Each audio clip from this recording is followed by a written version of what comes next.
how to make waffles at home.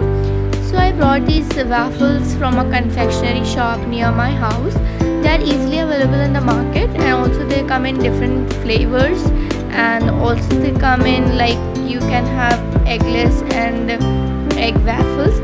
So I bought this chocolate waffle.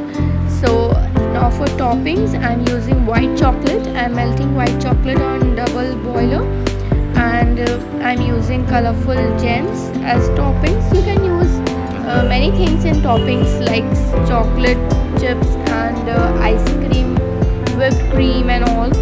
So I just made these with the ingredients in my home itself.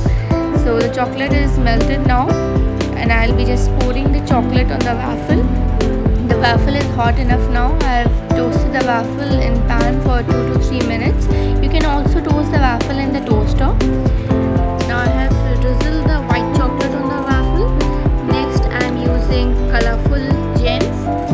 If you don't have these, you can go for any other toppings you wish, and you can have your favorite ice cream on top of it.